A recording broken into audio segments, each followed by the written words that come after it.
Oh dear Lord, we thank you sapagkat minahal mo kami. At itong pagmamahal mo sa amin ang nag-overlook ng lahat ng aming mga kapintasan at ang aming mga kasalanan at ng aming mga pagiging hindi karapat-dapat. Sapagkat minahal mo kami na walang kondisyon. Minahal mo kami mula sa pagpapasya ng iyong puso. And so, ang pag-ibig na ito ang kumilos sa amin at kinilos mo ang aming mga puso na magmahal sa iyo.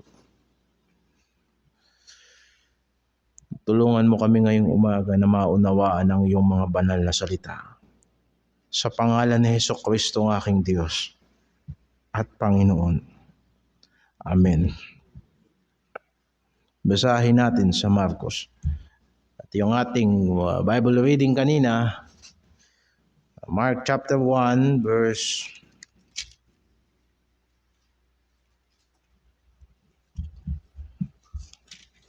Mark chapter 1 verse 29 hanggang 39 ang ating teksto ngayong umaga. Since binabasa natin yan sa ating mga Bible reading at binasa na natin yan, ang pag-uusapan natin ngayon ang pagpapahalaga ng anak ng Diyos sa pangangaral ng Ebanghelyo. At ang ating teksto ay nasa 29 hanggang 39. Now, sa natural at sa literal na pagbabasa ng naratibo, verse 29, paglabas nila sa sinagoga ay nagsipasok pagdaka sa bahay ni Simon at ni Andres. Now, makikita natin na ito ay pagpapatuloy ng pangangaral niya doon sa verse 21.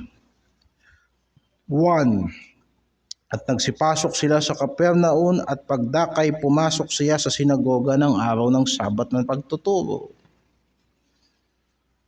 Kita mo, so pagpasok nila sa sinagoga, yung preaching last Sunday, na ang Panginoong Jesucristo ay nangaral na mangha ang mga tao sa kanyang doktrina, nagpalayas siya ng masasamang espiritu, at nagtaka ang mga tao na mangha ang mga tao na kahit ang masasamang espiritu ay sumusunod sa kanya.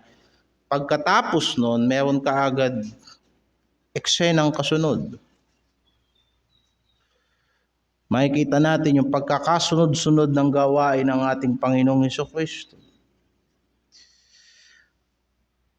Na kahit matapos ang tagumpay ng isang gawain, hanggat may oras ang ating Panginoong Jesucristo ay nagmiministeryo. At at this time, siya ay pumunta sa bahay ni Simon at ni Andres. At nakita nila doon yung biyanan ni Simon Pedro.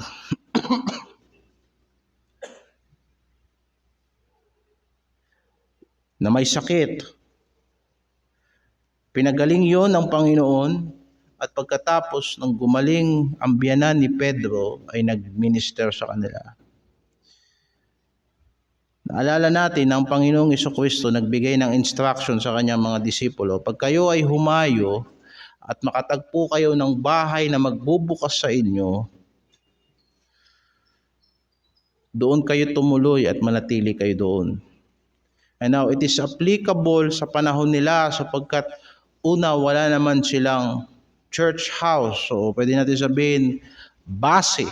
Wala silang base ng operasyon, ng pagministeryo. Sila ay mga itinerant preachers. Sila ay mga ngaral na naglalakbay-lakbay. Wala silang iisang matutuluyan. Kagaya ng meron tayo ngayon. Ang ating mga gawain, diyan lamang sa mga malalapit.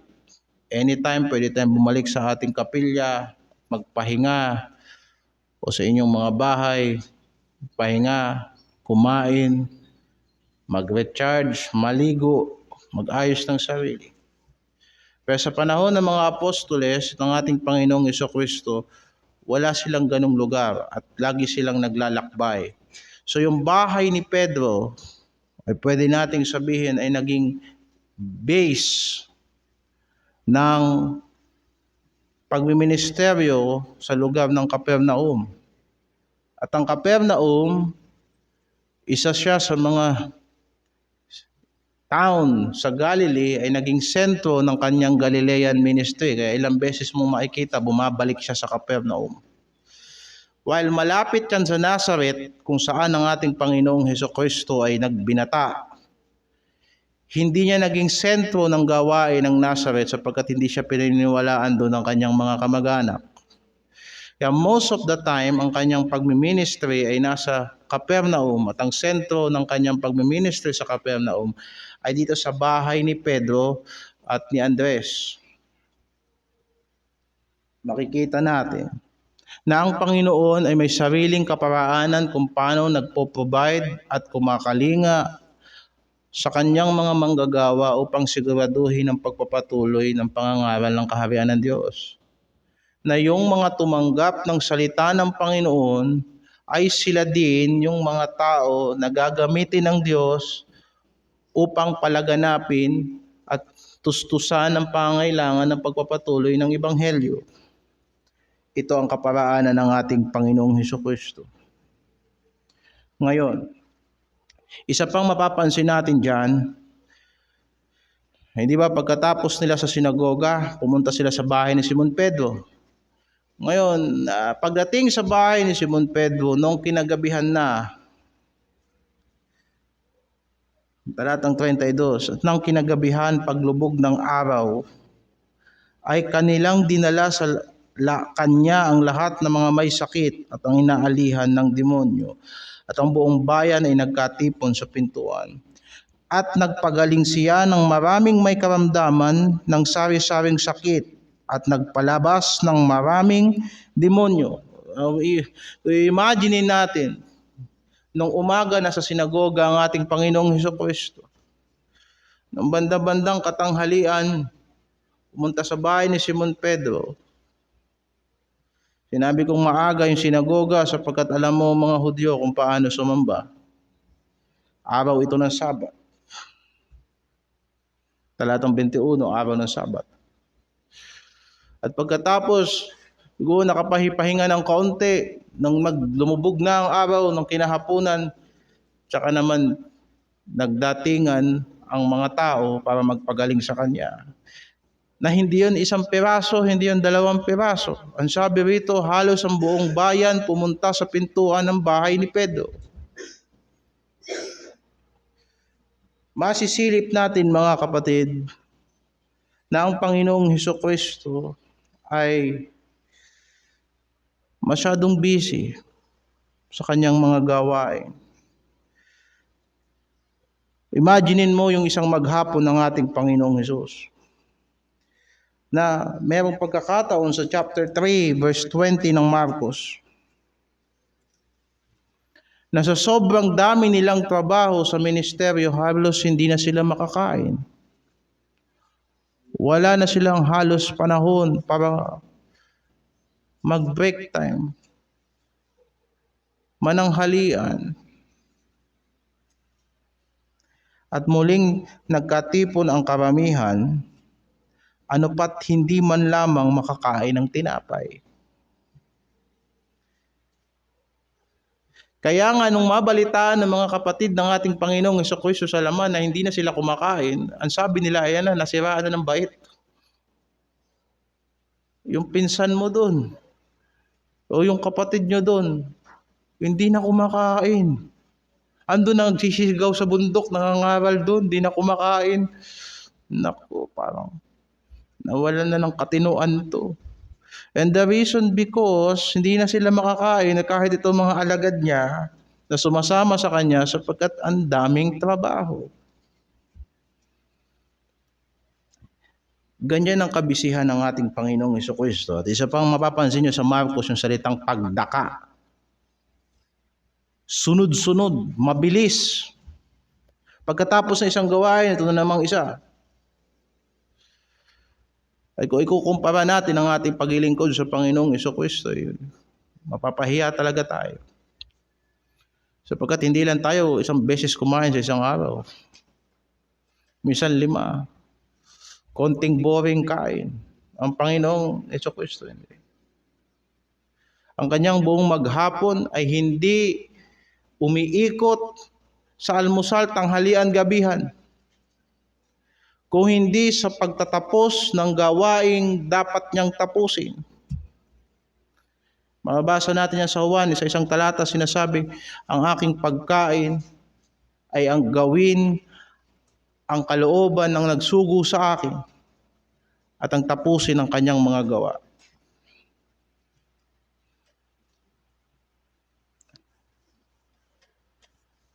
Yan ay isang bagay na naging natural sa kultura natin na ang isang araw dinidivide natin ayon sa pagkain. Mga gawain bago mag-almusal, mga bagay pagkatapos ng almusal, mga gawain bago magtanghalian, mga bagay pagkatapos ng pananghalian, mayroon pa doon, mga bagay na gagawin hanggang magmerienda, at pagkatapos ng merienda, at mga bagay na gagawin sa hapunan, at mayroon pang isa doon, at gagawin sa midnight snack. That's how we think. Pinaplano natin ang araw natin, depende sa pagkain. Hindi ba totoo? Kumakain ka pa lang, nag-iisip ka na, ano kayong pananghalian mamaya? Diba? Panginoong Jesucristo, hindi. What ministry, what work should I do today?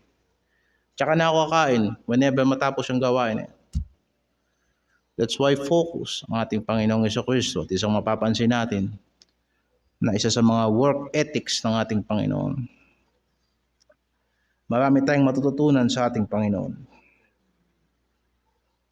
Isipin mo yung 12 apostoles na dadamay sa kanyang gawain. Pag hindi kumain ng Panginoong Jesucristo, hindi kakain yung mga yun. Sapagkat maraming gawain. Sa susunod na mga talata, mababasa natin sa verse 35 up to verse 37 ng Mark 1, nakikita mo ng Panginoong Jesucristo, madaling araw pa lang nagising na at nananalangin na. So imagine, nung nakaraang gabi puyat siya, sapagkat isipin mo paano mo simula paglubog ng araw. Mula paglubog ng araw, magpapagaling ka ng maraming tao na halos isang buong bayan ng dami. Anong oras ka matutulog? At kahit pa matulog ka ng maaga-aga, pagod ka. And then kinaumagahan, madilim pa ang Panginoon nananalangin na.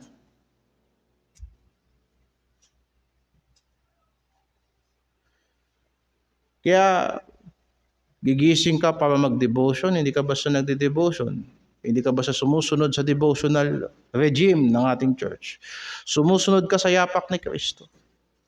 So that masustain mo ang paglilingkod mo hanggang hating gabi. Hanggat hindi ka pa pinapatulog ng panawagan mo sa Panginoon. Hanggat hindi mo pa natatapos ang mga gawaing pinagkatiwala sa iyo ni Kristo. You empower your day through prayer, kagaya ng ating Panginoon.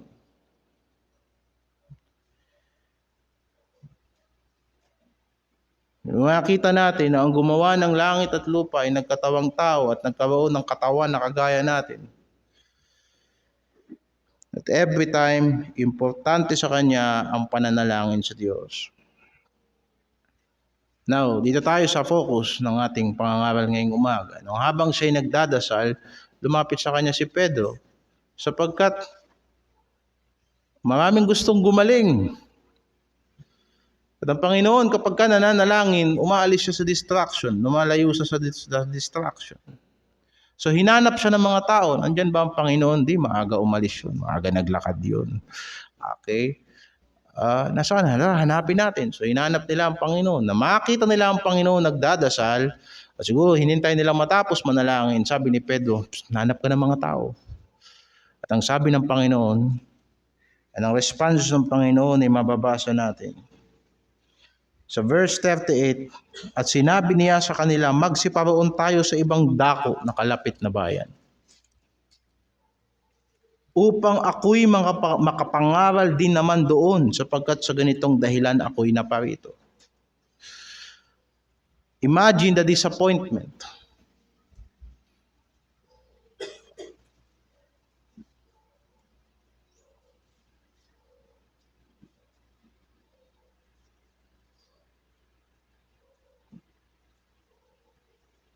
Na marami pang taong kailangang pagministeran sa Capernaum.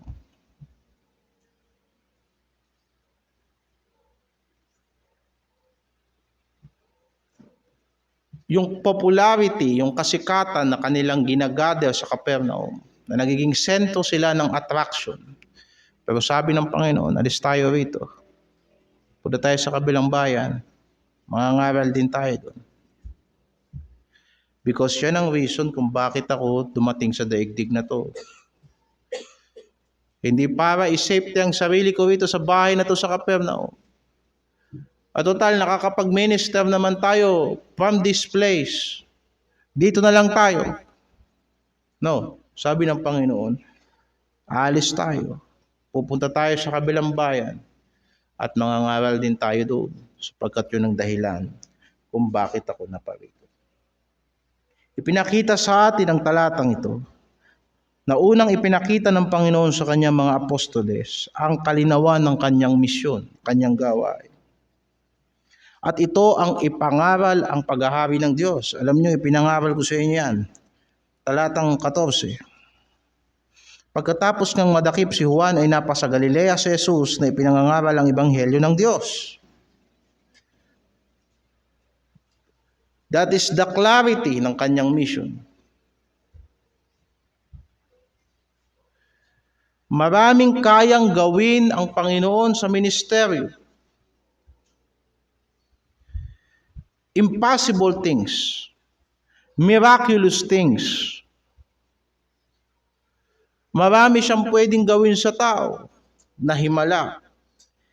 And yet naunawaan ng Panginoon ang nag-iisang layunin niya, na naparito siya para ipangaral ang paghahari ng Diyos. At makikita mo sa verse 39, at siya'y pumasok sa mga sinagoga nila sa buong Galilea. Imagine na meron lamang iisang anak ang Diyos at yan ang ating Panginoong Jesucristo, at ginawa niyang mangangaral ang kaisa-isang bugtong na anak ng Diyos. There are so many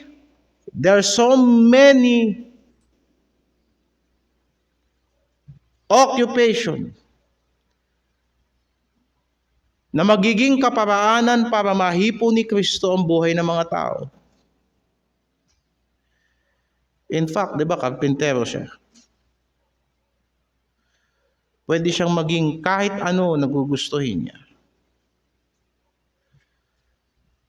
Pero naunawaan niya ang importansya ng kanyang pagiging mangangaral. Ang ating Panginoong Jesucristo ay mangangaral ng ebanghelyo ng Diyos.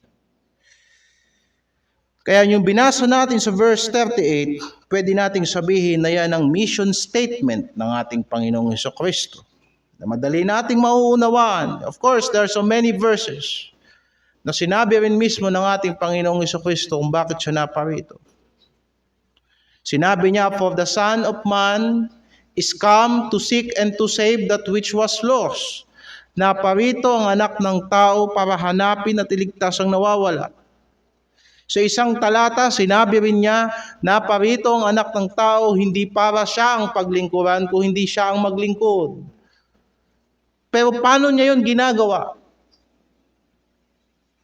Paano na-achieve ng Panginoon ang maximum impact ng ministry? Doon sa sinabi niyang, naparito ako para ipangaral ang salita ng Diyos. That's how you touch people. In the heart. In the mind. Kamangha-mangha ang mga himala. That's for sure. Pero maintindihan natin kung paano in-emphasize ng ating Panginoong Jesucristo ang importansya ng pangangaral ng Ebanghelyo ng Diyos. Mayroon tayong tatlong implikasyon sa nabasa natin na importante ang pangangaral ng salita ng Diyos sa ating Panginoong Jesucristo. Una, makikita natin, we imply na naunawaan ng Panginoong Jesucristo ang pangangailangan ng tao. Naunawaan ng ating Panginoong Jesucristo ang pangangailangan ng tao na kanyang kailangang iligtas. Binanggit na natin sa Luke 19:10 na naparito ang ating Panginoong Jesucristo para hanapin at iligtas ang mga naligaw. Pero paano niya gagawin yun? Sa John chapter 3, kung maaalala ninyo,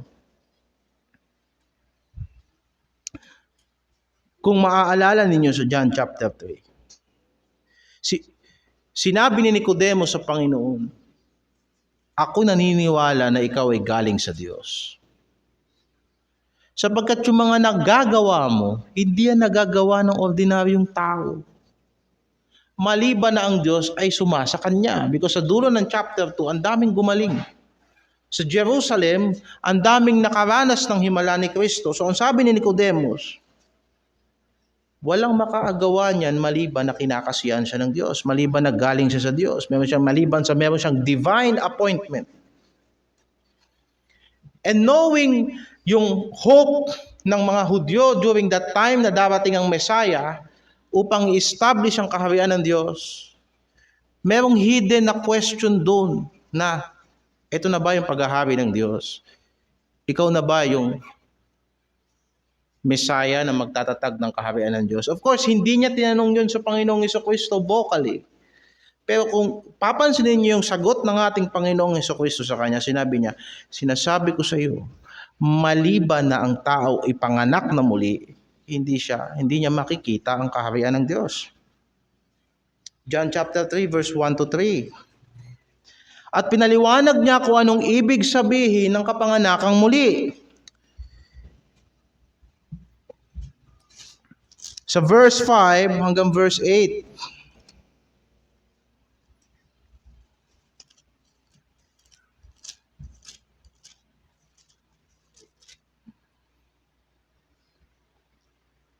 At hindi ito basta sinasabi ng Panginoon as a doctrinal statement.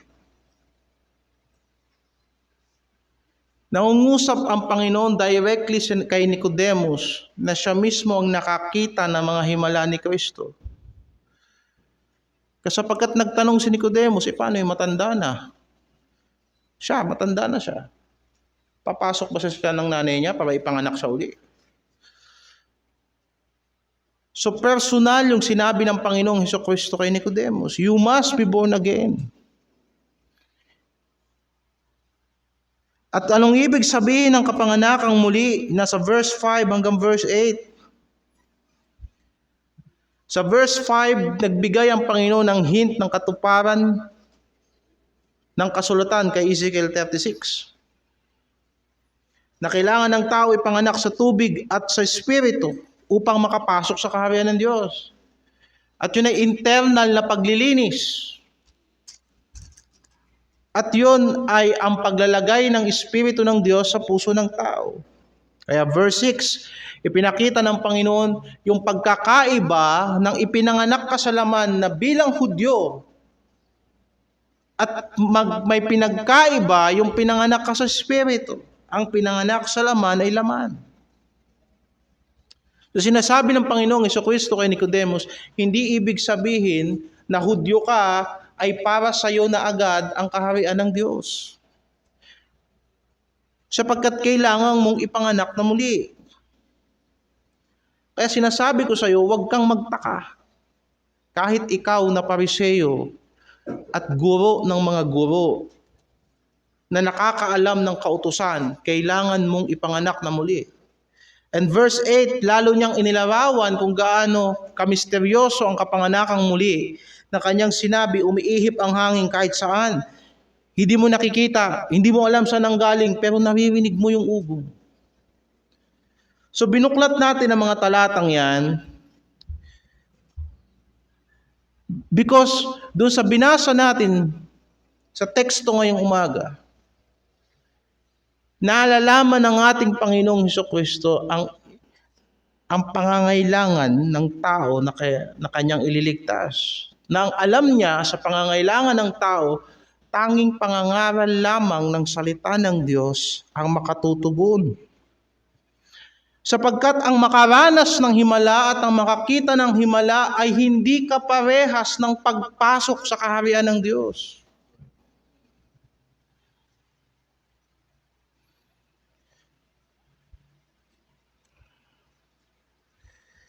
Sapagkat ang pagpasok sa kaharian ng Diyos ay nangyayari lamang sa pamamagitan ng pagbabagong panloob.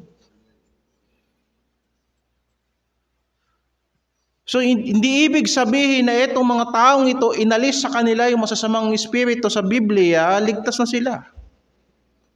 Hindi ibig sabihin na itong mga taong ito, nakakita sila yung mga bulag, meron na silang kaligtasan. Hindi ibig sabihin na yung mga pilay na kalakad, meron na silang kaligtasan. Hindi. Sapagkat ang paghahari ng Diyos ay dumarating sa pamamagitan ng pagbabago ng kalooban na ang Diyos mismo ang gumagawa nun. Laging ginagamit ang ilustrasyon, wala ni isa sa atin dito ang ipinanganak niya ang sarili niya. Walang ibang tumulong sa iyo para maipanganak sa daigdig na to. Maliban doon sa iyong nanay na umire, o maaaring tumulong yung kumadrona o yung doktor. Pero ikaw, hindi mo alam yun. Ikaw na ipinanganak, wala kang kontrol doon. Even so, ang tao rin na ipinapanganak sa kaharian ng Diyos, wala siyang kailangang gawin para ipanganak sa kaharian ng Diyos sapagkat Diyos ang naglalabas sa atin sa kanyang kaharian. And it happened as a mysterious thing na hindi ko rin alam kung papaano. Yun nga lang, makikita mo ang resulta nito. Hindi mo makikita saan galing ang hangin, pero maririnig mo ang ugong nito at makikita mo ang epekto nito sa lahat ng tinatamaan nito. Hindi mo nakita ang hangin, pero gumalaw ang kurtina. May hangin. Ganon din naman, I don't know kung paano binabago ng Diyos ang puso ng tao. Hindi ko alam. Kaya detalyado natin sa salitang pananampalataya at pagsisisi.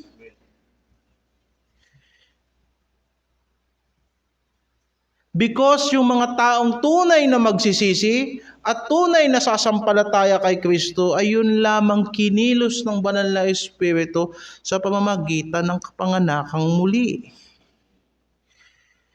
In that sense, regeneration precedes faith and repentance.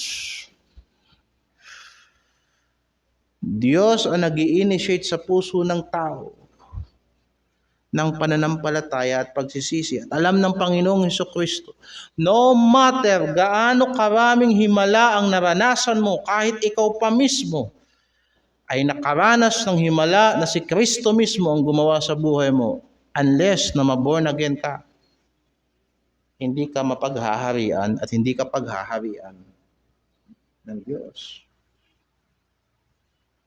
Makikita natin mga kapatid na ang mga tao naghahanap sila sa Panginoon sapagkat may napapakinabangan sila kay Kristo. At lalong klinaro ng Panginoon ang importansya ng pangangaral ng kanyang salita. Basahin natin sa chapter 6 verse 63, John 6:63. Kapag ang mga tao ay pumupunta lamang sa Panginoon sapagkat meron silang pakikinabangan sa Panginoon, anong sabi ng ating Panginoong Hesukristo? Ang Espiritu nga ang bumubuhay. Sa laman ay walang anumang pakikinabang. You get it? Bagamat yung paggawa ng Panginoon ng himala ay totoo, Pero hindi yan ang pakinabang na gusto ng Panginoon na maranasan mo at diyan ka magtatapos.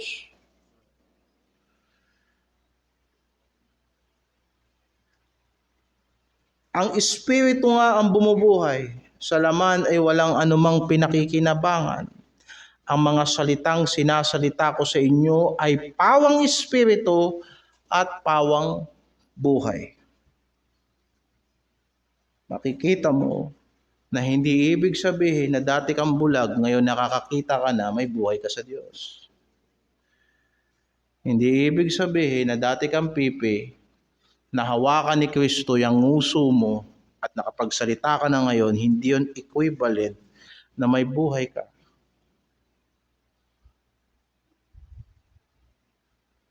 That's why, kahit maraming taong naghahanap sa Panginoon, naintindihan niya,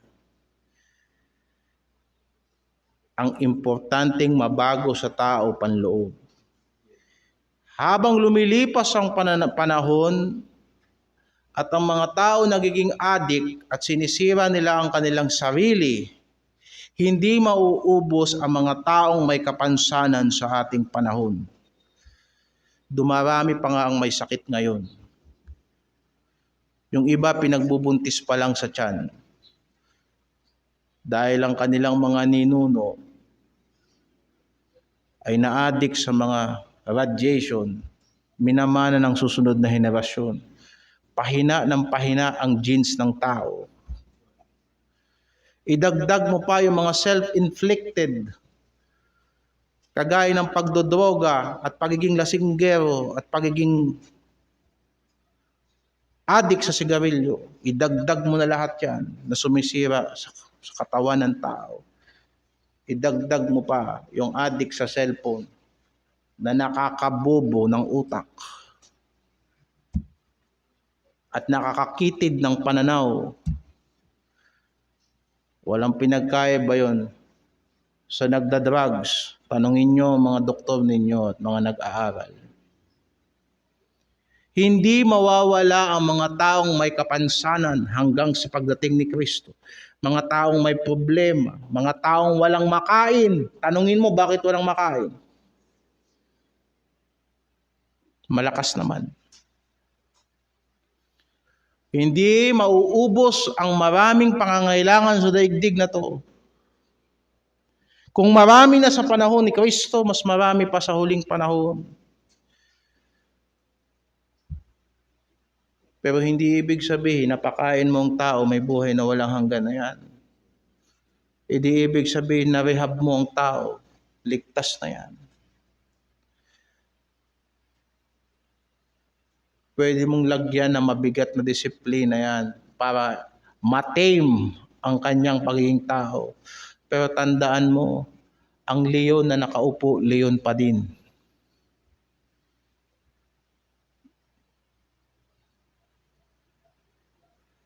Anytime pag nakaamoy yan ng dugo, babalik ang kanyang natural na animalistic tendency.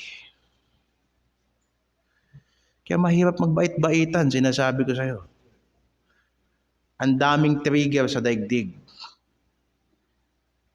Mabait-baitan ka, kontrolin mo sarili mo, akala mo hindi. You must be born again. We must be changed from within. Kagaya ng sinasabi ng Panginoong Jesucristo. And our Lord understand that clearly. Na naparito siya at tinawag siyang Jesus sapagkat ililigtas niya ang kanyang bayan mula sa kasalanan. Ito ay panloob na kapintasan at kapansanan. Ang reason kung bakit maraming depekto ang ating pagkatao ay dahil sa sumpa na nasa daigdig na to, and that happens because of sin. Kung hindi nagkasala ang tao, it should have been a perfect world. Dahil pumasok ang kasalanan sa sanlibutan, nagkaroon ng corruption. Pero there is a promise na ibabalik ng Diyos ang lahat sa dati sa pagbabago ng langit at lupa. So it doesn't matter kung bulag ka ngayon, Kung aalisin ng Panginoon ang ating pagiging makasalanan, makakabahagi ka sa pangako ng bagong katawan kay Kristo sa kanyang muling pagbabalik. And that is the true reign ng Messiah na pinatikim niya sa panahon ng mga tao to establish His identity. Ito ang panloob na kapintasan ng tao.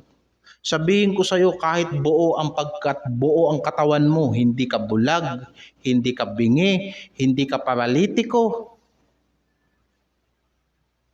Matalino ka, pero mamuhay ka sa kasalanan, mas inutil ka pa sa inutil. Because you're separated from your God. Nakakita ng Panginoong Jesucristo. Yes, mga kapatid, pwede niyang pagalingin ang bulag na tao at ginawa ng Panginoon niya na ilang beses. Pero higit na dakila kung bubuksan ng Panginoon ang mata ng ating mga pag-iisip upang makita natin ang kamanghamanghang bagay sa kanyang mga salita. We are blessed because we can see physically, so that we can open our eyes and open our Bibles and we read the word of the Lord.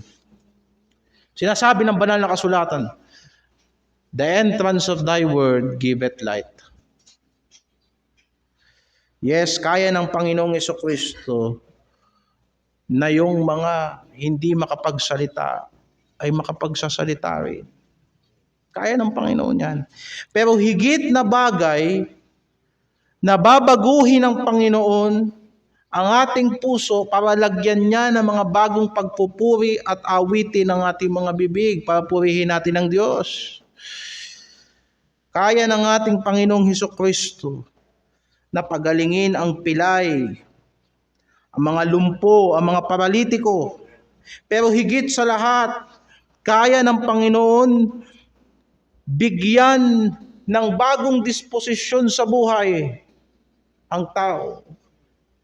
Kahit gaano siya kalugmok sa kawalang pag-asa ng pagiging makasalanan, ay kaya siyang ilagay ng Panginoon sa isang matibay na pundasyon at kaya siyang pangunahan ng Panginoon sa lahat ng kanyang gagawin sa buhay na ito.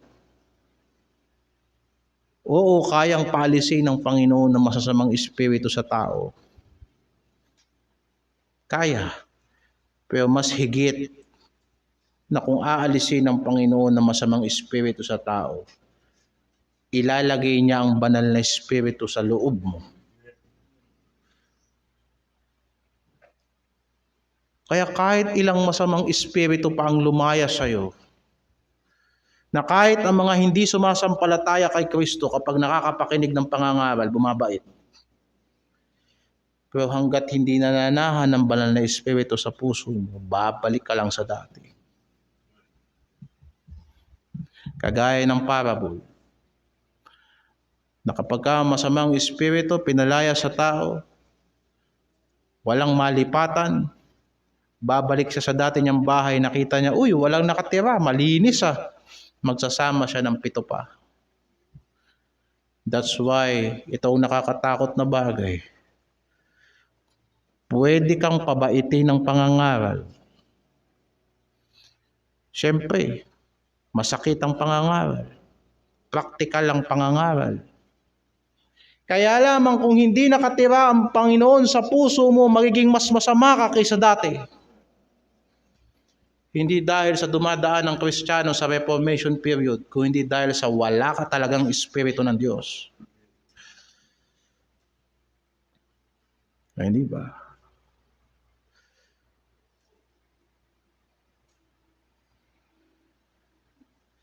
Kaya makikita mo yung pinagaling sa sa Gadara, yung taong nakatira sa libingan. Paano natin nalaman ang Panginoong taong yun na born again? Sapagkat nung umalis sa kanya yung masamang espiritu, ang sabi niya, sasama ako sa iyo kahit saan ka pumunta.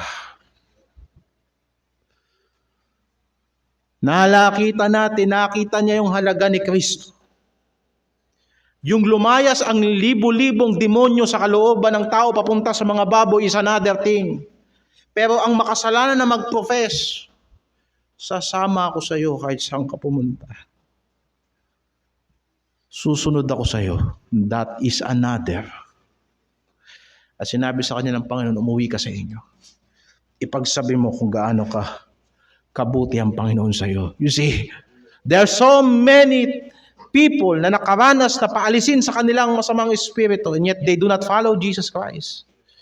At hindi sinabi sa kanila ng Panginoon, sige umuwi ka, ipagsabi mo, mabuti sa iyo ang Diyos. Because hindi mo naranasan ang kabutihan ng Diyos unless nabaguhin ka niya sa panloob. Unless na maranasan mo kung paano sinulusyonan ng Diyos ang kasalanan ng tao. Because hanggat may kasalanan, may problema tayo. At yan ang solusyon na binigay sa atin ng Ebanghelyo sa pamagitan ng krus ni Kristo. And so,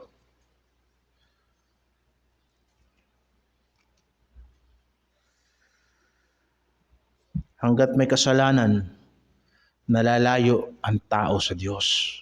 Kahit kumain ka pa ng 30 beses sa isang araw. Kahit sa palagay mo na wala kang kailangan,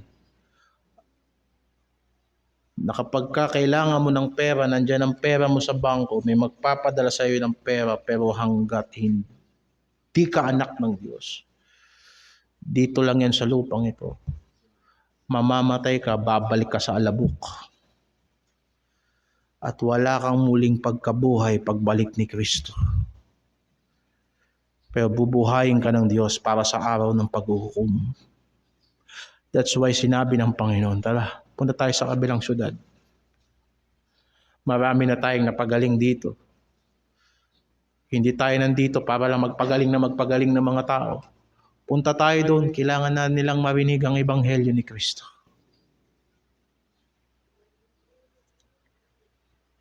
At itong pangangaral ng Panginoong Hesukristo ang nagdadala ng kagalingan, paglilinis at pagliligtas. John 5:24, basahin natin. John 5:24. Katotohanan sinasabi ko sa inyo, ang dumirinig ng aking salita at sumasampalataya sa Kanya na nagsugo sa akin ay may buhay na walang hanggan. Again, John chapter 5 verse 24. Katotohanan, sinasabi ko sa inyo, ang dumirinig ng aking salita at sumasampalataya sa Kanya na nagsugo sa akin ay may buhay na walang hanggan. At hindi mapapasok sa paghatol kung hindi lumipat na sa kabuhayan mula sa kamatayan. 3 things ang nangyayari kapag ka ang tao ay sumampalataya sa salita ni Kristo.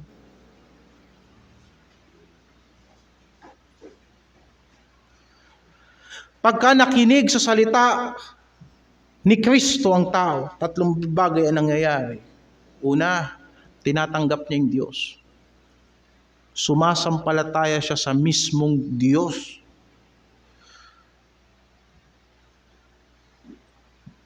Na gumawa ng lahat ng bagay, nagbigay sa atin ng buhay. Kaya nga susukatin mo ang pananampalataya hindi sa sinasabi ng tao, kundi sa sinasabi ni Kristo. Ang tunay na Kristyanismo, masusukat mo sa salita ni Kristo at hindi sa tradisyon. Sapagkat sinabi ng Panginoon, ang dumirinig sa aking salita ay sumasampalataya sa Kanya na nagsugo sa akin. Hindi natin pwedeng pagkontrahin yung pangangaral ni Pablo, para sabihin natin iba ang pangangaral ni Pablo sa pangangaral ni Kristo. Mga ignorante lang ang nagsasabi niyan. And the reason because pagka tinignan mo yung pangangaral ni Apostol Pablo, ito ay nakaangkla pa rin sa salita ng ating Panginoong Hesukristo. Hindi lang nila tinitignan mabuti. Kaya iisa lang ang ebanghelyo. Walang ebanghelyo para sa mga Hudyo at walang ebanghelyo para sa mga Griego. Wala. Sapagkat si Jesucristo ang buhay at tunay na ebanghelyo ng Diyos. Na sinabi ni Apostol Pablo, sapagkat ito ang kapangyarihan ng Diyos ay kaliligtas ng bawat sumasampalataya, una sa mga Hudyo at pangalawa sa mga Griego. Kung hindi tatanggapin ng sino man ang salita ni Kristo, hindi niya pwedeng sabihing sumasampalataya siya sa Diyos. At kung ang paraan ng sino man sa paglapit sa Diyos ay hindi mo makikita sa salita ng ating Panginoong Jesucristo, mali ang pananampalataya. Ngayon sabihin niyo sa akin, saan sinabi ng Panginoong Jesucristo na sumamba tayo sa Diyos-Diyosan? Wala. So kung sumasamba kayo sa Diyos-Diyosan, tatapon kayo ng Diyos sa impyerno. Revelation 21:8. Sapagkat sinabi ng Panginoong Jesucristo, walang makalalapit sa Ama maliban sa pamamagitan niya. Ang buhay na Kristo, hindi ang imahe na Kristo, sapagkat sinabi ng banal na kasulatan na ang Kristong ito ay mananahan sa puso natin. Hindi yung mga nakatitik, hindi yung mga nakaukit sa bato at sa kahoy. Sapagkat sinasabi ng banal na kasulatan, if any man will love me, he will hear my words, and I will come unto him, and my Father will love him, and we will come unto him, and we will make an abode with him. You cannot abide in Christ unless you hear His words. Kaya pag tinignan mo sa Great Commission, nakalagay sa dulo yung importanteng clause doon. And teaching them to observe all things whatsoever I have commanded you. It doesn't matter kung ano sinasabi ko ito. Kailangan makita ninyo ang salita ni Kristo.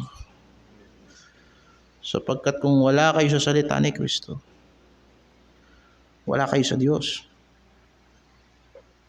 And then yung pangalawang nangyayari kapag dumirinig ang tao sa salita ng ating Panginoong Jesucristo, lumilipat siya mula sa hatol.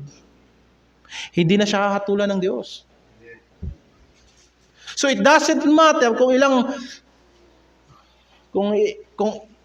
ilang himala nang naranasan mo sa daigdig na to. If you will not listen to God's word, hahatulan ka ng Diyos. Kahit yung mata mo dati 2 lang, ngayon 3 na. If you will not listen to the word of God, sabihin ko sa iyo, hindi lang ang gawa ng Diyos ang supernatural sa daigdig na to, pati gawa ni Satanas. Do you think the devils cannot make miracles? Kaya niyang ibigay sa iyo lahat ng praktikal na kailangan mo, lumayo ka lang sa salita ni Kristo. But what will happen to your soul? Hahatulang ka ng Diyos. Ano sinasabi sa Juan 12:48? John 12:48. Ang nagtatakwil sa akin ay hindi tumatanggap sa aking mga pananalita. At mayroong isang hahatol sa kanya. Ang salitang aking sinasalita ay siya sa kanya ay hahatol sa huling araw. Hindi ka hahatulan ng Diyos sa kabutihan mo. Hahatulan ka ng Diyos kung ang iyo bang ginawa, ang iyo bang sinabi, ang iyo bang buhay ay naayon sa salita na ipinangaral ng anak ng Diyos. So magpakabait ka. All that you can do, magpakabait ka. At lumayo ka sa salita ni Kristo. Still, hahatulan ka ng Diyos. Patunayan mo na kaya mong buhay mo na hiwalay sa salita ng Diyos. Hahatulan ka ng Diyos. But he that heareth my words, sabi ng Panginoong Jesucristo, shall not come into condemnation. And then, pangatlo, makikita mo na epekto ng pakikinig ng salita ng Diyos na ipinangaral ni Kristo. Lilipat siya mula sa kamatayan tungo sa buhay. And it's not in the future sense. Ngayon mismo, sino mang makikinig ng salita ng Diyos ngayon mismo, ikaw na patay sa harapan ng Diyos ay ililipat ng Diyos mula kamatayan tungo sa buhay. Dumarating ang panahon na ang mga patay ay makikinig, makakarinig ng tinig ng anak ng Diyos at maglalabasan sila sa mga libingan. Yan ang sinasabi na sa 6 na binasa natin kanina. John 6 kanina. The words that I speak unto you, they are spirit and they are life. Magkakaroon ka ng buhay. In that sense, mabuborn again ka if you will listen to the word of Jesus Christ. Sa huling panahon, hindi ka hahatulan ng Diyos. Di ba napansin yan? Kung ang salita ni Jesucristo ay nagbibigay ng katiyakan ng kaligtasan, ang salita rin ni Kristo ay nagbibigay sa atin ng katiyakan ng kaparusahan. Kaya sa church natin, wala tayong ibang agenda but to study the words of Christ. Pagkat hindi ka papasa sa Diyos dahil sa tradisyon mo. There is only one standard by which all men will be measured if we believe in Jesus Christ. Sa salitang kanyang ipinangaral, sinabi niya ang sino mang sumampalataya ay may buhay na walang hanggan. And I believe it. That's why yayakapin ko si Kristo. If I found Jesus Christ, bakit ko tatalikuran si Kristo? Sabi ng mga apostoles, saan kami pupunta? Saan kami pupunta? Nasa iyo ang salitang nagbibigay buhay. Higit sa himala ang nakita ko kay Kristo. Even my very existence sa araw na ito ay himala ng Diyos. Hindi ba isip, himalayan sa'yo. Nabuhay ka sa araw na to. There are 10,000 reasons para mamatay tayo. Overnight. At kung gugustuhin ng Diyos ngayon, pwede na tayong patayin lahat. Pero, you see, 1,000 miracles ang nararanasan ng mga tao araw-araw all over the planet, all over the globe. Kristiyano sila o hindi sila Kristiyano. Sapagkat mabuti ang Diyos na nagpapaaraw sa mabuti at masama. And yet many people will not listen to the word of Jesus Christ. Do you think they are saved? Kahit mga bata na walang magulang, kapag tumawag sa Diyos, pinakikinggan ng Diyos. And yet, hindi yun gumagarantiya ng kaligtasan ng kaluluwa nila. Everyone must be born again. Kapag ka mga mahihirap na tao tumawag sa Diyos, nahahabag ang Diyos.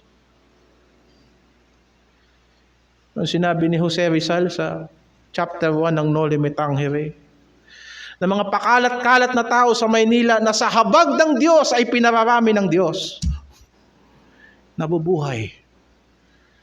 Nagkaka-love life. Kahit yung nakatira sa ilalim ng tulay. Yet, does it mean na may kaligtasan ng kaluluwa nila? I tell you, my friends, ang tao ay dapat sumampalataya sa salita ni Kristo. Ang kabutihan ng Diyos na nagdadala sa tao sa pagsisisi. Paano magsisisi ang tao? Sinabi ni Pablo kay Timoteo, sa kanilang pagkilala sa katotohanan. And what is truth? Sabi ni Jesus Christ, thy word is truth. If ye shall continue in my word, indeed ye are my disciples. And ye shall know the truth, and the truth shall set you free. So unless na sumampalataya tayo sa salita ni Kristo, no miracle can save you. The greatest miracle of all is this, ng taong patay sa kasalanan, sa pamamagitan ng muling pagkabuhay ni Kristo ay magkakaroon ng buhay. Hindi lang yan mahirap dahil sa iba ako, iba si Kristo. Tandaan mo, Jesus Christ died 2,000 years ago. Pero sinasabi ng banal na kasulatan na tayo'y nabuhay kasama niya. That is miracle of all miracles. Isa pa, ang isang patay muling mabubuhay. Nakita nila si Jesus Christ na pinako sa krus.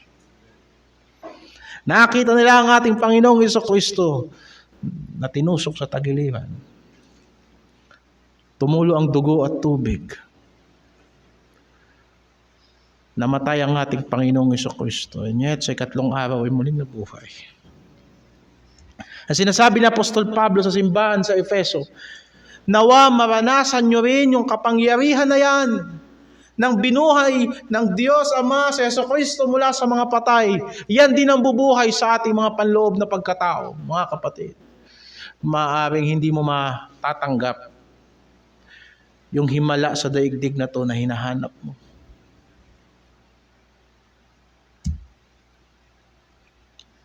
Pero siguraduhin mo na pagka humarap tayo sa Diyos, matatagpuan kang karapat-dapat sa Kanya, sapagkat walang ibang hahatol sa tao maliban sa salita ni Kristo. Na tinawag ni Apostol Pablo sa Roma, hahatol ang Diyos sa pamamagitan ng aking ebanghelyo. So ipinakita ng Panginoon na nauunawaan niya ang pangangailangan ng tao na kanyang ililigtas. Now, don't take me wrong. Hindi naman walang kabuluhan ang paggawa ni Kristo ng himala. Sapagkat pangalawa, ipinakita ng Panginoon ang tamang relasyon, o dapat ko sabihin, tamang timpla ng mga himala at pangangaral ng salita ng Diyos. Bakit ba gumagawa ng himala ang ating Panginoong Jesucristo? Ngayon, kung importante pala ang pangangaral, ba't gumawa pa siya ng himala? Kagaya ngayon, hindi tayo gumagawa ng himala ngayon. Siguro yung sinasabi niyong himala na hinahanap nyo yung mga bagay na kapansin-pansin, pero totoo, sabi ko kanina, bawat minuto sa atin at bawat segundo sa atin ay himala ng Diyos. But I tell you, hindi useless ang mga himala ni Kristo. In fact, there are two reasons bakit niya ginagawa yan. Una, para establish ang kanyang identity as the Messiah.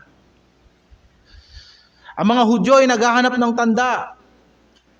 Marami ring nangangaral sa kanilang panahon na nagpapakilala na sila rin ng Messiah. Pero it is necessary na ang anak ng Diyos na nagkatawang tao sa lupang ito, ipakita niya ang kanyang identity.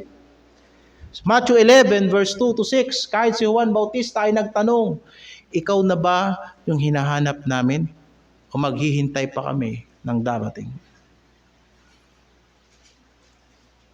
Ang sabi ng Panginoon sa mga disipulo ni Juan, sabihin ninyo kay Juan ang inyong nakita at narinig. Ang mga bulag ay nakakita, ang mga pilay ay nakalakad. Napalaya sa masasamang espiritu. Ang mga ketongin ay nalinis, pero higit sa lahat, ipinangaral ang ebanghelyo sa mahihirap. Mapalad ang sino mang hindi natitisod sa akin. So you see, yung kanyang mga himala ay nagpapakilala sa kanyang identity bilang Messiah. Yun ang reason. Pangalawang reason kung bakit gumagawa siya ng himala, para patunayan na siya ay hindi lang basta Messiah, kung hindi Diyos na nagsalaman.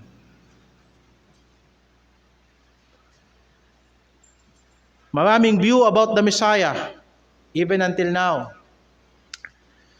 Kahit sa mga Hudyo, sa mga rabbinic literature, some say na ang Messiah is ordinaryong tao lang, natatayo at magtatayo ng kaharian ni David. But he can make miracles, kagaya the greatest prophet, the greatest servant of the Lord. For some, naniniwala sila na ang Messiah ay Diyos mismo na nagkatawang tao. So I don't know kung paano nila na-reconcile yan. Pero that is an important thing. Na hindi lamang pinatunayan ng Panginoon na siya ang Messiah, pinatunayan niya rin mismo na siya ang unique at nag-iisang anak ng Diyos. Now, basahin natin sa John 5:36-38.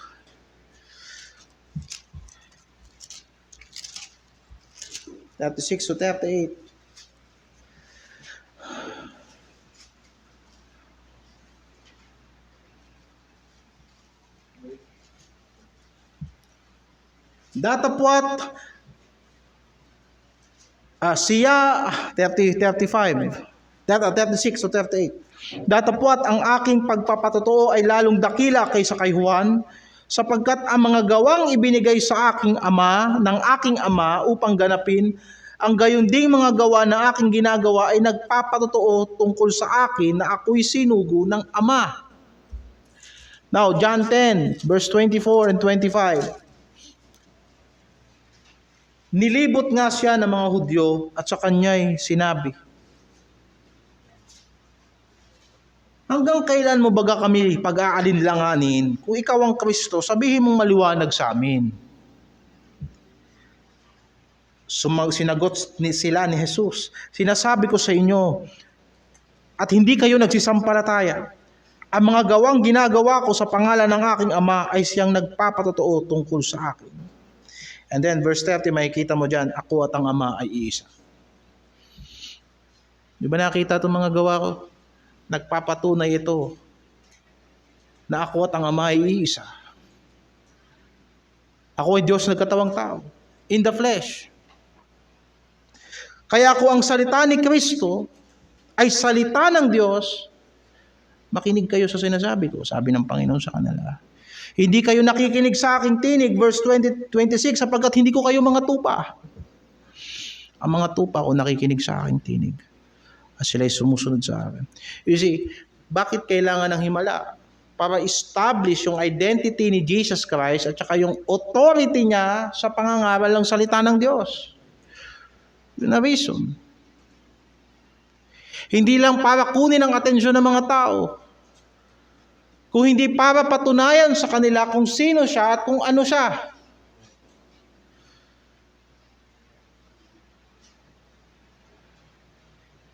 Hindi para yung mga tao sumunod sa kanya o magkaroon siya ng maraming follower.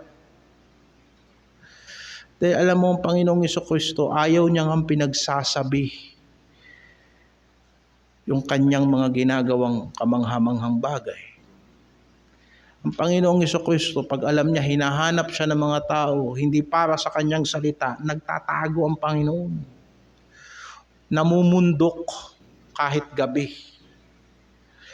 Nakita ng Panginoon na yung mga tao nakakain ng tinapay, lalapit sa Kanya. At ang sabi, gawin nating hari yan. Pag yan ang hari natin, talagang kakain tayo ng tinapay araw-araw. Ito na talaga ang hari sa kaharian ng Diyos. Nakita ng Panginoon ang kanilang binabalak. Anong ginawa ng ating Panginoong Jesucristo? Umalis. Iniwanan niya yung mga apostoles niya, pinatawid niya sa dagat. Umalis siya. Because it doesn't matter. Kung makaranas ka ng himala, pero kung hindi ka sasampalataya sa Kanya, magiging kagaya rin tayo ng mga tao sa ilang. Nakita nila ang 10 salot kung paano pinarusahan ng mga taga-Ehipto. Nakita nila kung paano bumaba ang mana galing sa langit, kung paano in 40 years, hindi na luma ang kanilang mga suot. Paanong mula sa disyerto ay nagpalabas ang Diyos ng tubig na nagpainom sa kanila sa kanilang mga hayop. And yet, hindi pa rin sila sumasampalataya. Ganyan ba mangyayari sa bagong Israel na itatatag ng Diyos? No, sir.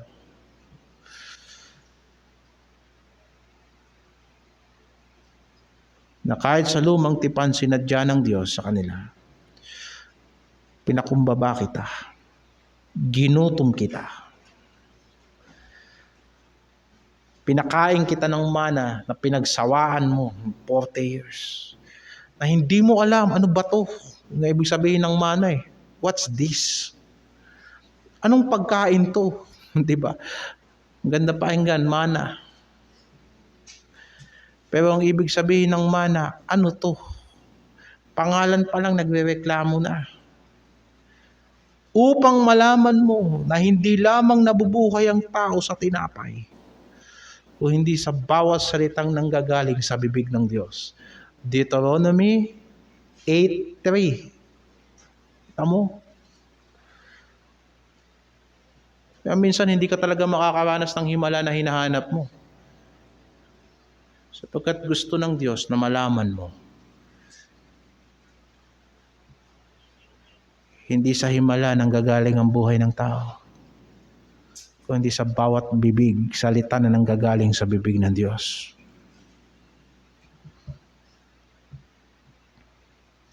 Hindi porket nagagawa mo yung gusto mo, may buhay ka. Ang buhay ng tao ay nanggagaling, ang tunay na buhay ng tao ay nanggagaling sa bawat salitang nanggagaling sa bibig ng Diyos. If there is a thing na gagawin ni Kristo na nagkatawang tao siya, yan. That men must live by the word of the Lord. So seek ye first the kingdom of God and His righteousness. Dahil totoo niyan, hindi dahil sa sinabi ni Ate Guy na ang himala ay nasa ating mga puso.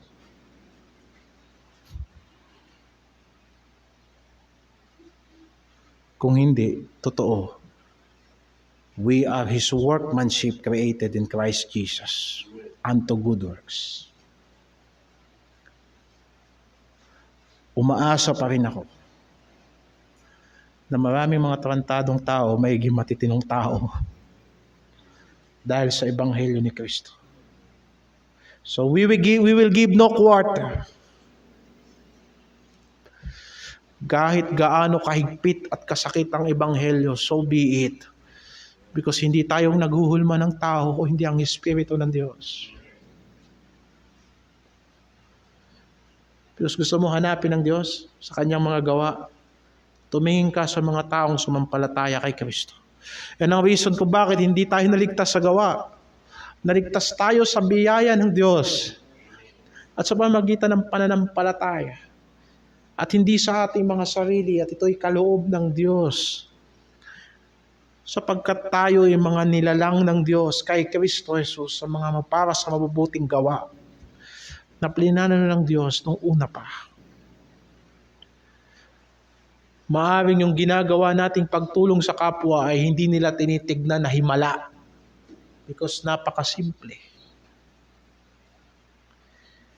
Hindi masyadong magical. Pero isipin mo, paano nang galing yan mula sa isang madamot na puso na binago ng Panginoon at ginawang maibigin. Maaaring hindi mo ituturing na himala. Na may nagkaka-interest sa'yo at lagi kang tinuturuan at ikaw ay tsinatsaga na dalhin sa Panginoon. Maaaring hindi himalayan para sa'yo. Pero isipin mo, paanong mas marami akong may kwentang bagay na pwede kong gawin sa palagay ko kaysa ubusin kong oras ko sa'yo. Anong magagawa ko? For the love of Christ constrained us. Di ba? That's how we make miracles. Lahat ngayon pwede nang gawin ng tao. In a flash. Kita mo yung mga di nga nag-aaral, pumapasa sa eskwelahan eh. Sa tulong ng ChatGPT.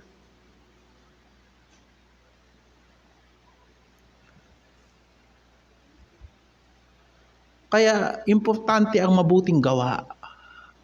Kagaya ng importante ang paghihimala ni Kristo. But why we do it?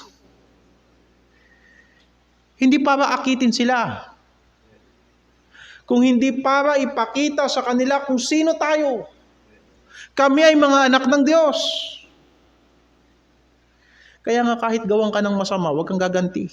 Kasi hindi ka masamang tao. Maaaring hindi mo siya madadala sa paggawa mo ng mabuti. Kagaya ni si Jesus Christ, ilang beses gumawa ng himala, pero ang mga tao hindi pa rin naniwala sa Kanya. But it established very well kung sino si Jesus Christ. Even so, kahit hindi maniwala ang mga tao, sa sinasabi natin kahit gumagawa tayo ng mabuti, pinatunayan naman ito kung sino tayo. At kung sino si Kristo sa buhay natin. We are His workmanship created in Christ Jesus.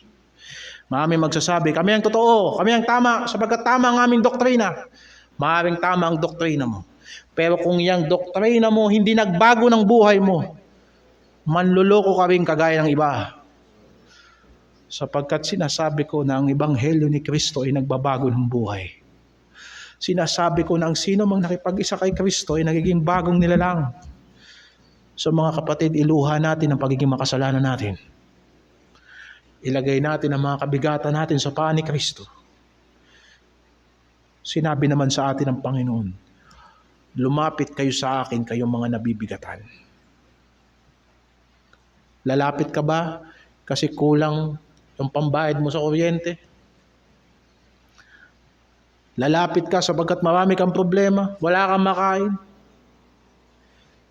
Totoo niyan, you are talented at marami kang kayang gawin. And some of you were young and full of knowledge and potentials.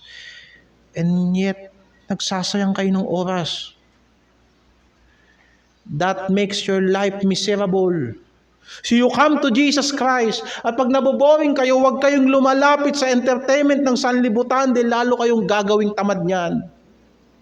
You come to Jesus Christ. Sabi ko sa isang teacher dito sa church, teacher sa Sunday school, sinasabi ko sa iyo, lahat ng taong may bisyo, malungkot na tao yan. Nakikita mo lang yung bisyo niyan, maiinis ka. Pero tignan mo, saan ang gagaling ang lungkot ng taong yan na kinocompensate niya sa pamamagitan ng mahabang oras ng paglalaro, mahabang oras ng panonood ng Netflix, ang haba-habang oras ng panonood, pag-i-scroll sa Facebook, na inuubos niya ang oras na doon because boring. Saan ang gagaling ang lungkot ng tao na yan? Deep inside, malungkot ang tao. Kaya kailangan niyang ipakita sa sanlibutan na masaya siya kasi malungkot siya. Now you come to Jesus. Because hindi tayo makakagawa ng mabuti sa iba kung hindi muna natin naranasan ang kabutihan ng Diyos sa buhay natin. We forgive others because we are forgiven. Minamahal natin ang ibang tao sapagkat minahal tayo ng Diyos. Sinatyaga natin ang iba sapagkat sinaga tayo ni Kristo. At ang baguhin ako ng Panginoon is the greatest miracle na aking alam. Para maisubdue ng tao ang kanyang sinful nature. Para talunin ng tao ang kanyang pag-iisip. Paano? It is only by the grace of God. So I tell you mga kapatid, sa pamagitan ng salita ng Panginoon, nauunawaan ng Panginoong Jesucristo kung bakit ang pangangaral ang pinaka-importanting business ng church. It because pangangaral lamang ng salita ng Diyos ang kayang magbago ng puso ng tao upang ang bawat pag-ibig, charity ay manggaling sa isang pusong malinis. The end of the commandment is charity out of a pure heart. And of a good conscience and love unfeigned, and faith unfeigned.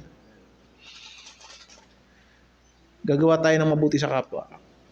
Hindi para maging miyembro sila ng church. Kung hindi para patunayan na si Kristo ay nabubuhay sa puso natin. At tayo ay mga anak ng Diyos. Mapalad ang mga taong mahilig sa kapayapaan sapagkat tatawagin silang mga anak ng Diyos.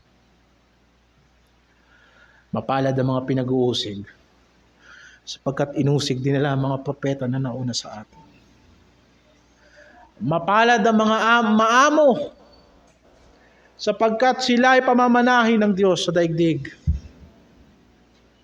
Mapalad ang mga may malilinis ang puso, sapagkat makikita nila ang Diyos. Mapalad ang mga nauuhaw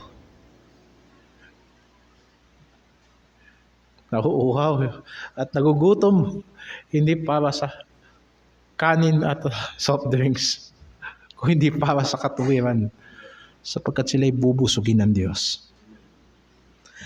Mga kapatid, so gagawa ka ng mabuti, tutulong ka sa kapwa, huwag ka nang umasang madadala mo siya dahil sa paggawa mo ng mabuti. Kung hindi siya makikinig sa ebanghelyo, anong magliligtas dyan? Kabutihan mo?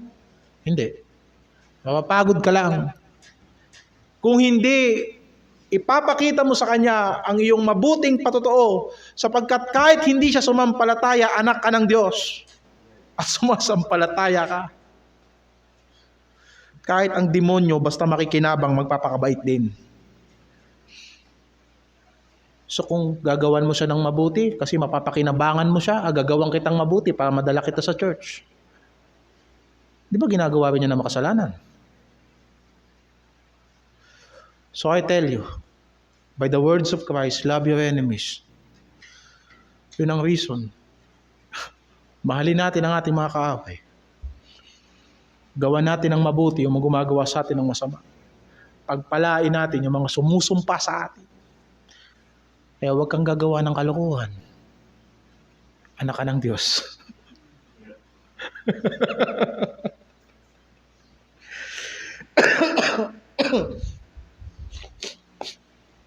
Pag nagliwanag ba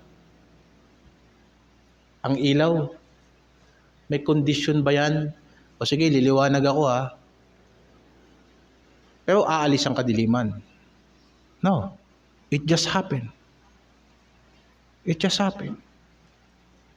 So let your light so shine before men, that they may see your good works and glorify God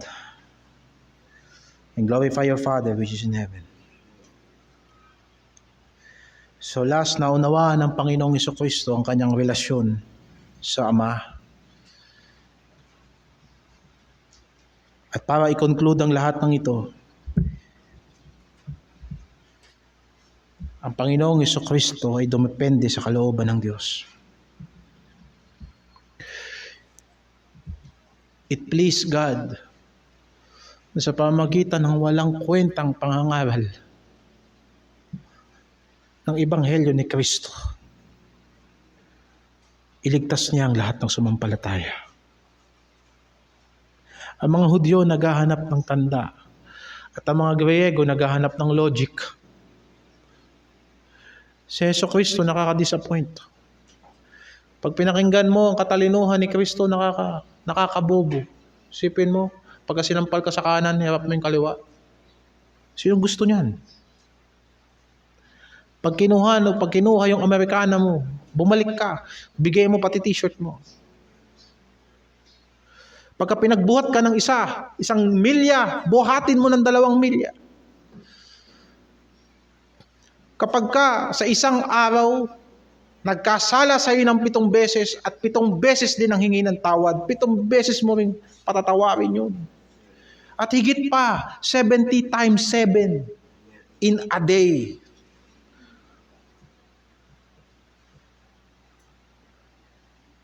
It's not logical. Ayaw ng mga Griego niyan. At ang mga Hudyo, ano pa ipapakita mo sa aming himala? O ginawa mo na kami ng kabutihan, o ano pa? Hanggang dyan lang ba ang kaya mong ipakita? Hindi pa rin kami believe. Nakita nila tinipak ni Kristo yung 5 tinapay at 2 isda, pinakain ng 5,000 tao, and yet nagtatanong sila, bakit may himala ka pa ba diyang nakatago?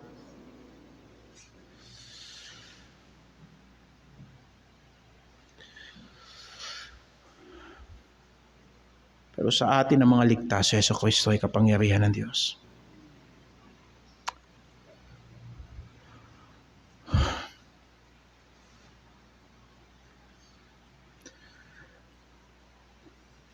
Mga kapatid, kung walang Panginoong Jesucristo, wala tayong pagsamba sa Diyos. So, ang panalangin ko, mabuo si Kristo sa inyo. It doesn't matter kung anong mawala sa atin, kung anong mawala sa akin, o ibigay sa akin ng Diyos sa mga bagay na hindi ko gusto para tiisin.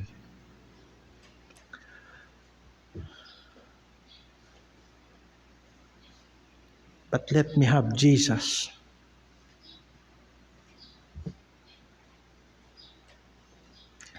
Na sinabi ni Apostol Pablo, kaya kong magtiis ng kahirapan, kaya kong mabusog, kaya ko sa baba, kaya ko sa taas, kaya kong matulog sa lupa, kaya kong matulog sa kutsyon, kaya kong kumain na asin lang ulam, at lalo na kapag kasisig ulam. High or low, may endure natin ang lahat ng bagay through Jesus Christ which is strengthened us. Tapos na yung panahon ng mga Kristiyanong maarte na hindi sanay sa hirap, na nakalimutan nila na yung pintuang pinasok nila ay makipot na daan, na ang kanila mismong Panginoon ang pumasok doon. Imagine kung isa ka doon sa mga taong may kapansanan nung araw na yun na umalis si Kristo sa Capernaum, how disappointed you will be. Ha? Umalis na siya. Uy, pilay pa ako. Oh, bakit maingay ang mga tao? Sabi ng bulag. Aalis na siya. Ha? Hindi pa niya ako napagaling.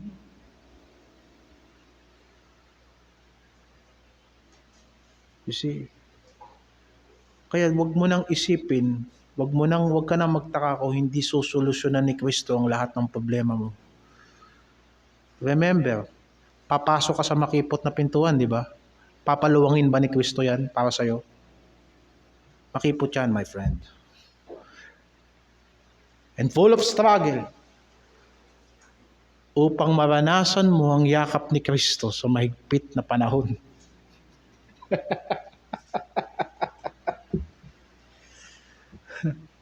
Dumarating na ang panahon na maliliglig na ang buong sanlibutan.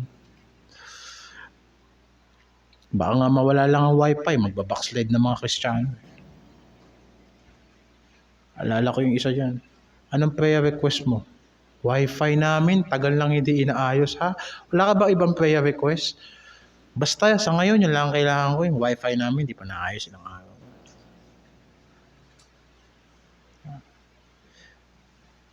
Hindi mo ba napapansin? Habang dumadali ang buhay ng tao, lalo siya nagiging sensitibo. Mga tao ngayon sensitibo. Pero we are entertained. So mga kapatid, sa pangangaral ng salita ng Diyos, nagiging maayos ang relasyon natin sa Diyos. So kagaya ng sinabi ko kanina before I preach, study to show thyself approved unto God, a workman that needeth not to be ashamed. Pero huwag niyong pagkamalian, kung talagang tumanggap tayo ng salita ni Kristo, i-translate natin ito sa ministry. Tulungan natin ang mga nangangailangan. Tulungan natin ang mga kapuspalad. Itaguyod natin ang charity works ng simbahan. Buhayin mabuti ang charity fund ng church. Ang daming nangangailangan. Palakasin natin ang children's department. Ang mga young people na deserving, tulungan natin pumasok sa trade school. Mga deserving, ha? Wala namang masama na maghanap ng deserving pagdating sa pag-aaral. Sapagkat kung ligtas yan pero hindi deserving, tuturuan natin magtrabaho at ng disiplina. Hindi ba? Kaya wala tayong tinatanging tao. Inaakma lang natin yung ating paglilingkod ayon sa sitwasyon. Sapagkat hindi ko gusto na Matutulungan kita pero hindi ka mababago. Pero pag nabago ka, hindi mo kailangan ng tulong ko basta mabago ka.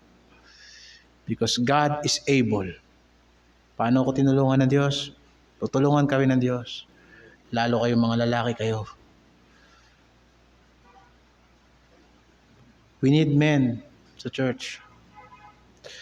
Kaya mag-aksaya ng oras. Marami na tayo sinayang on the first place.